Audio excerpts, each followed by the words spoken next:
And holding elections is an important way to uphold democracy, allowing the public to vote for political leaders of their choice and allowing citizens to participate in and influence government decisions.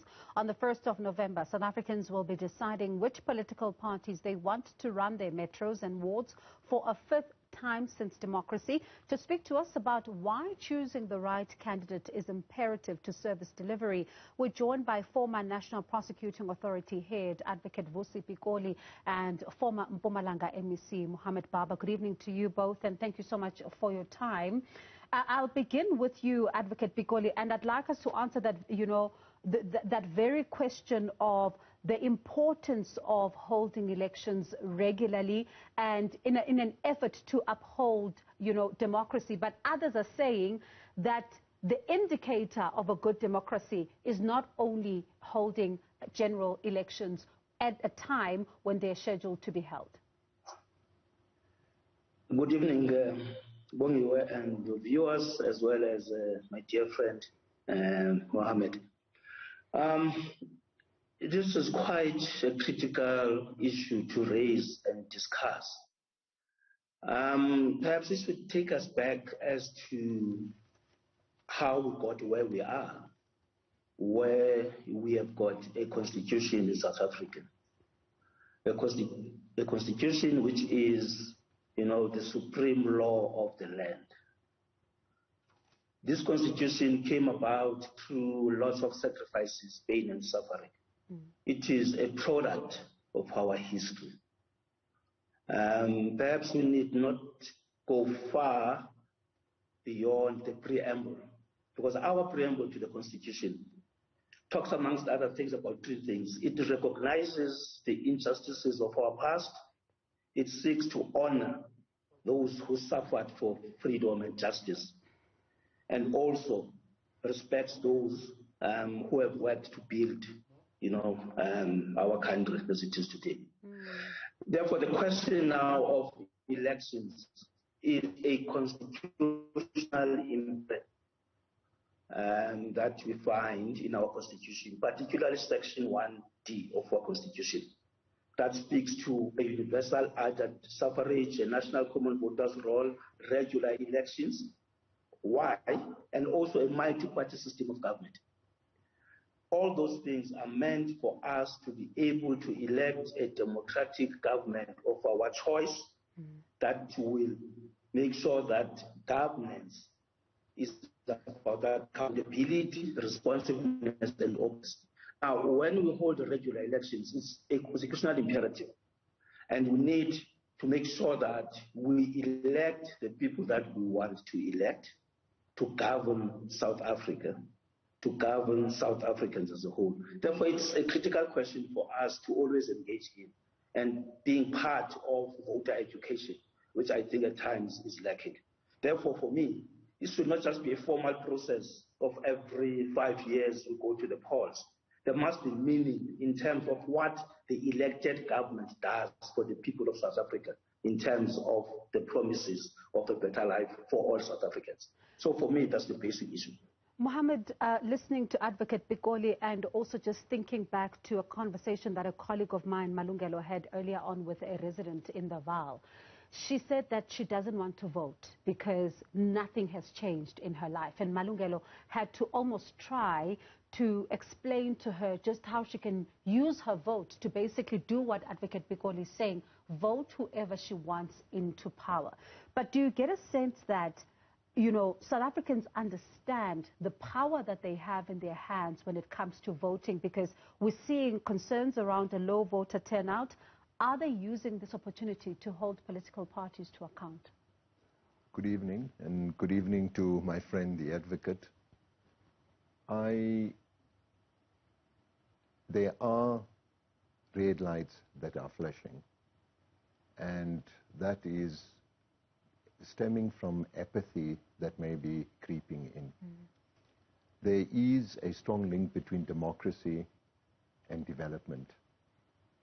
And when there isn't sufficient development, there may be some demands or some questions on democracy itself. But we must not forget that firstly, elections are the cornerstone of our democracy. It is perhaps the only way we can express our will. If we don't have that mechanism, there's a very high likelihood of us witnessing what happened in the Arab Spring.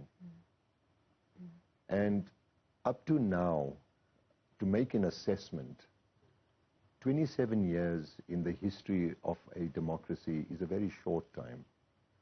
And I think we would be remiss by not congratulating the IEC for the sterling effort they've done thus far. It's 6 national elections, and we are now going to the 6th local government election. And in comparison, in the context of what we have, they have done an exceptional job. I mean, to think of around 70,000 voting booths, ballot papers, each ballot paper, and we'll be voting on 3 ballot papers, 40 million of them each. The support structures are incredible, and they've done very well. The most important thing, and I thought there are 2 litmus tests to measure whether democracy is working in South Africa. The one is that compared to emerging democracy, there's been very little violence, especially after the election results have been announced. The second is, I was quite scared. In 2016, when the ruling party lost several metros, but the manner in which they accepted it said that one of the litmus tests we have passed as a democracy. And for all our difficulties, we have not had the kind of social uprising that we've had in the Arab Spring. Neither have we had a 6th of July, which we witnessed in America as one of the most advanced democracies in the world. So it's a social contract, and the people of South Africa have to continue voting, and as Advocate Pikoli says, there are many, many people that have died for this right. Mr. Bhabha, I'm going to just pause there for a second because we need to take a breather, but I'd like us to talk about this, the 6th of July that you mentioned, because we saw our own unrest here, which others were saying that it was a failed insurrection, giving it quite a lot of terms. So I guess you're saying that we were not closer to that, but also talk about the credibility of the IEC, which has been under scrutiny by some political parties who have been very vocal in the public domain. But let's continue this conversation on the other side of this as we look at the importance then of the vote, and why is it important for South Africans to go out in their numbers to vote come November 1st. Thanks for staying with us. Let's continue then our conversation with former National Prosecuting Authority Head Advocate Vusi Pikoli and former Mpumalanga MEC Mohammed Bhabha. Mr. Bhabha, you were talking about the IEC and what a sterling job they've done, but we've seen in recent weeks their credibility coming under scrutiny. Even the Democratic Alliance saying that they were not happy with that court action that, of course, then led to the candidate list process now being reopened. But they've also just said that should something be amiss come November 1st, the results come out, they may find themselves in court to challenge possibly the legitimacy of the whatever result that they may not be happy with. How much of an impact could this have on the credibility of elections going forward?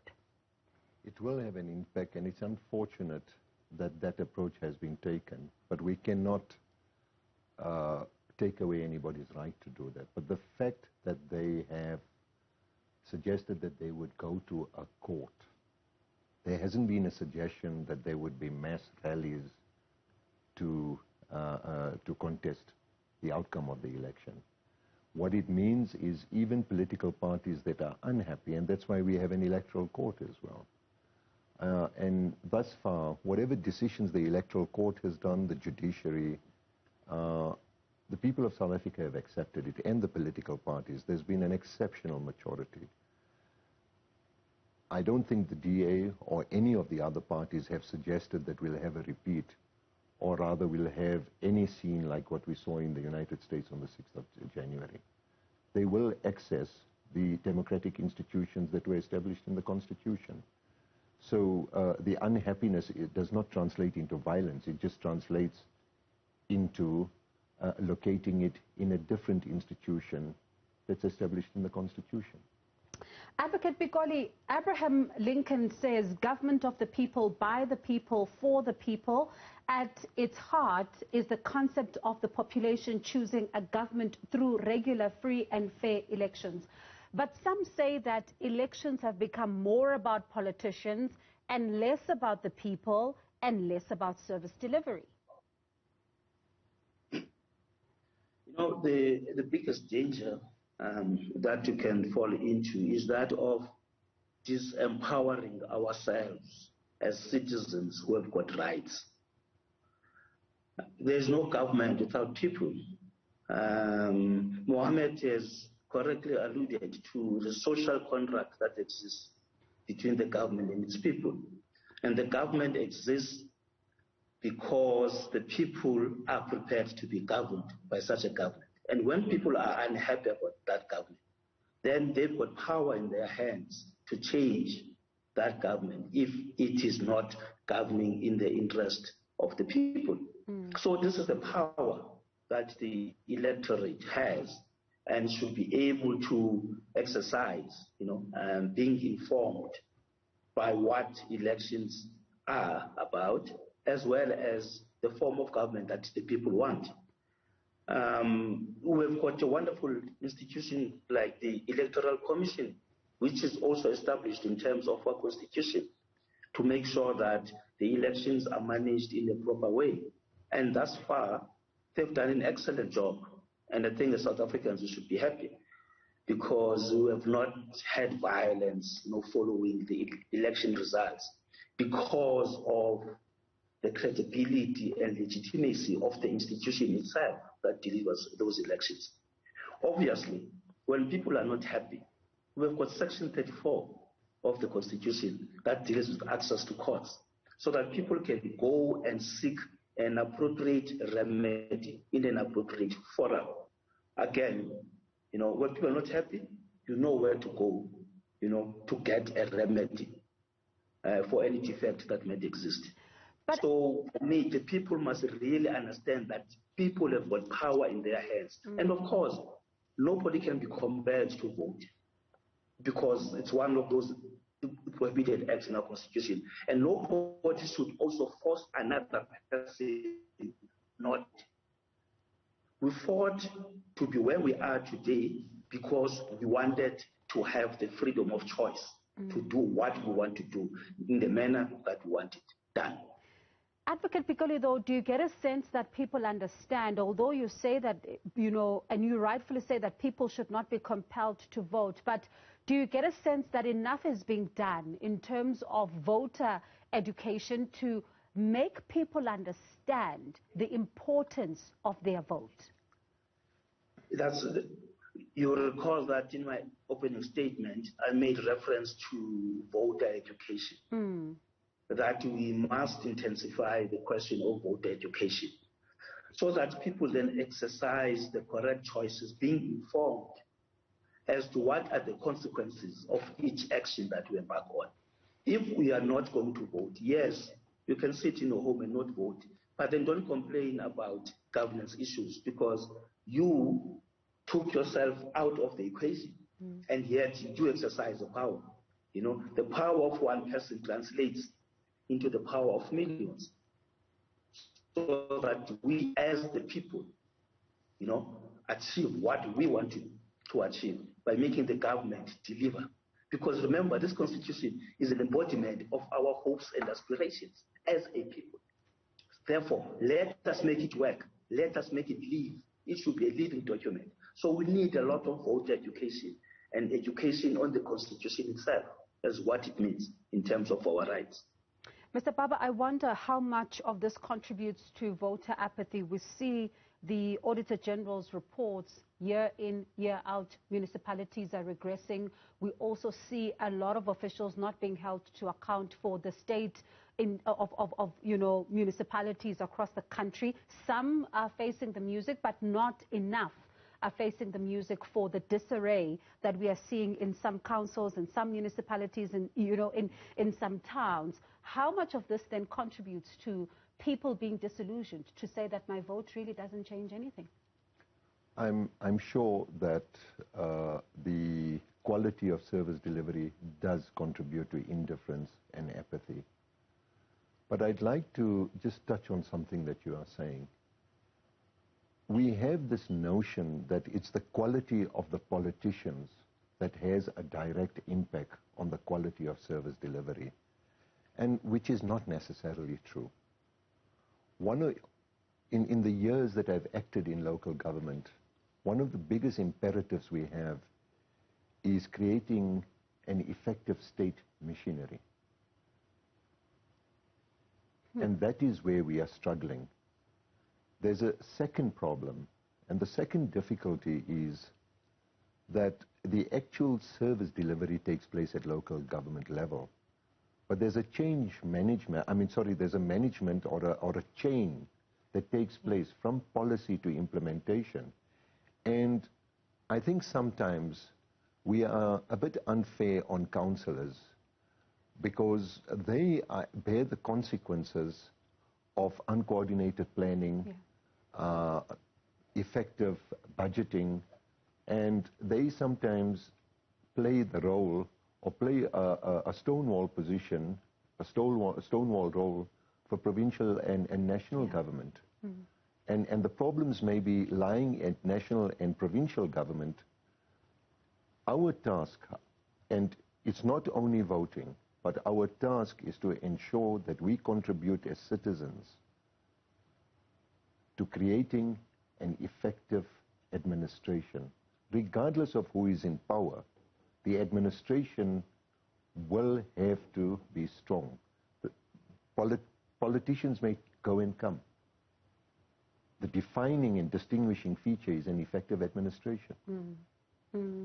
And Advocate Pikoli, I see you want to come in there? Yes. I would like us to go back to another constitutional position that we have, that we have got a multi-party system of democratic government in South Africa. Why do we have that? We have that so as to ensure accountability of those that we put into positions of power. They must be able to account to the electorate. Therefore, the public must hold them accountable. It is because of, secondly, the question of we want to have a government that is responsive to the needs of the people. We want to ensure that there's transparency in the manner of doing things. Because once there's no transparency, it becomes breeding ground for corruption. What is accountability? It becomes a breeding ground for corruption. That's why I want to insist on the fact that as citizens, we must exercise the power that is in our hands and participate in the daily governance of South Africans. Advocate Pikoli, though, we can't ignore what Mr. Bhabha is saying, because some of these councillors are finding themselves in difficult positions because they are accounting for things that the provincial government has to do, or even national government, because sometimes, residents want electricity from them and they're not even able to answer because they themselves are facing the red tape. What do they do in these instances then? You see, the Constitution also deals with the powers of local government and the objects and powers of local government in terms of the provision of basic services. But at the end of the day, the South Africans are looking at government. Some people don't want to be told that, well, this is provincial government, this is national government, this is local government. The people expect services from government as a whole, since we have one sovereign state in South Africa according to the founding provisions of the Constitution. So what this means then is that in terms of intergovernmental relations, the way we plan and the way we manage the intergovernmental relations as to the three spheres of government, national, provincial, and local, should not disadvantage those who expect services from government. I do take the point, and I do have some element of empathy, but also we need to have councillors who know what their functions are. It goes back to what you said, Mr. Bhabha, which is very key, that it's important for all of these to speak to each other. The planning is important, and execution thereof is also going to be critical, because what happens at national must also be the same at provincial as well as local government. But if you have some councillors who don't understand their functions, who don't understand where their powers begin and end, who also don't even understand some of the financials or the work that they even do, that also poses a challenge for the voters, doesn't it? It does. We've got some way to go in training. Quite a bit of work has been done. The problem is that the turnover rate in councillors doesn't enable continuity, and we don't have then the kind of institutional memory that we need to perpetuate from term to term. I'd like to raise another issue, if you don't mind. I was watching a news item of your television station this afternoon, and there was a report on lack of services, and I saw people walking by dirt that has been dumped. And when we talk of a social contract, government is not supposed to provide everything. There are responsibilities on the part of citizens as well. If there's a dustbin, we must throw dirt in the dustbin. If the little stream is dirty and there's plastics in it, we need to pay and do our part as citizens to clean it as well. So it's a balanced relationship. While government is supposed to provide services, there are obligations on the part of citizens as well. Okay. And I was quite taken aback about that little clip that you showed, that clearly there was dumping, and I would not like to be the councillor there if there is an open defiance of rules and something that is clearly wrong. Advocate Pikoli, briefly, your final thoughts? I perfectly agree with what Mohammed is saying. Citizens also have got a responsibility and obligation, to ensure that we also protect the infrastructure that is supposed to be of service. If you're to look at the vandalism of the infrastructure that has been set up, in terms of provision of electricity, in terms of provision of water. So as South Africans, as citizens, we also have got a role to play to make sure that we get what we want by working together with government. Look at the illegal connections, for instance, whether it be illegal electricity connections or illegal water connections, which are a further drain on our resources.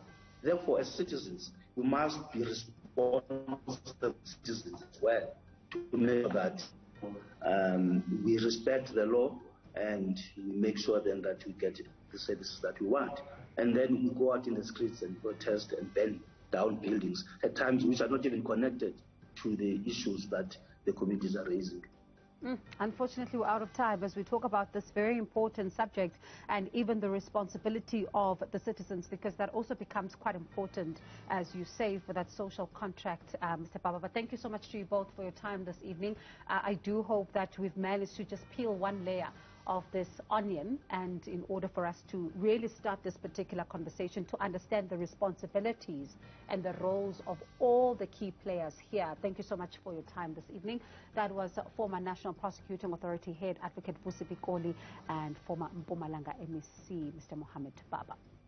And still ahead at 8 p.m, we'll have a virtual town hall with a focus on governance issues in the Northwest.